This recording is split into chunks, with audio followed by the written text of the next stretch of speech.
Hi, from Islamabad airport. I'm so happy. ہم فلسطین سے پاکستان آئے ہیں. یہ بہت اچھا ملک ہے اور لوگ بھی بہت اچھے ہیں, اور کھانے کی تو کیا ہی بات ہے.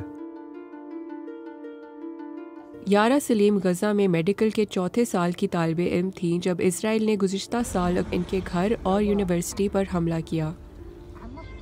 یارا ان طالب علموں میں سے ہیں جنہوں نے ایک اسکالرشپ پروگرام کے تحت میڈیکل کی تعلیم مکمل کرنے کے لیے داخلہ لیا ہے, جس کا اعلان وزیر اعظم شہباز شریف نے رواں سال جولائی میں کیا تھا.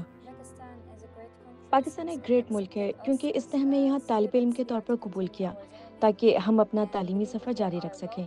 یہاں کے لوگوں نے ہمارا بہت اچھا استقبال کیا ہے اور ہم یہاں گھر جیسا محسوس کرنے کی کوشش کر رہے ہیں. یہاں کے لوگ بہت اچھے ہیں. یارا نے بی بی سی کو بتایا کہ جب سے جنگ شروع ہوئی ہے ان کی زندگی ایک سے دوسرے کیمپ میں منتقلی میں بٹ کر رہ گئی ہے. آخر کار ان کے خاندان نے مصر میں پناہ لی. انہوں نے بتایا کہ ایسے اکیلے یہاں آنا بہت مشکل تھا, لیکن ان کے والد نے اصرار کیا کہ وہ جا کر اپنی تعلیم مکمل کریں. یارا کا کہنا تھا کہ پاکستان کا تعلیمی نظام ان کے لیے تھوڑا مختلف ہے کیونکہ فلسطین میں میڈیکل کی ڈگری 6 سالہ پروگرام ہے جبکہ یہاں پر 5. اس کے لیے ان کی یونیورسٹی کی انتظامیہ فلسطینی طالب علموں کے لیے خصوصی سلیبس بنا کر انہیں سہولت دینے کی کوشش کر رہی ہے. Pakistan is your second home. محمد ایک ایسے اسٹوڈنٹ ہیں جن کے ڈاکٹر بننے کی خواہش میں جنگ شروع ہونے کے بعد مزید شدت آئی ہے. ان کا کہنا تھا کہ فلسطین میں انٹرنیٹ کنیکشن نہ ہونے کی وجہ سے اپنے اہل خانہ سے رابطے میں رہنا مشکل ہے, لیکن وہ خود کو یہ یاد دلاتے ہوئے حوصلہ افزائی کرتے ہیں کہ ڈاکٹر بننے کے بعد وہ اپنے پیاروں سے دوبارہ ملیں گے.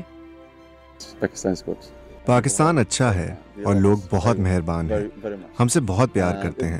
ہم جہاں بھی جاتے ہیں جب ان کو پتہ لگتا ہے کہ ہم فلسطینی ہیں تو وہ ہم سے پیسے نہیں لیتے. یہ ہمارے لیے تھوڑا امبیرسنگ ہوتا ہے لیکن اچھا بھی لگتا ہے. محمد اپنے بہن بھائیوں میں سب سے بڑے ہیں. یہی وجہ ہے کہ ان کے لیے سب کو پیچھے چھوڑ کر آنا مشکل تھا, لیکن جب انہوں نے سنا کہ جلد ہی سرحدیں بند ہو جائیں گی تو انہوں نے پاکستان آنے کا فیصلہ کیا.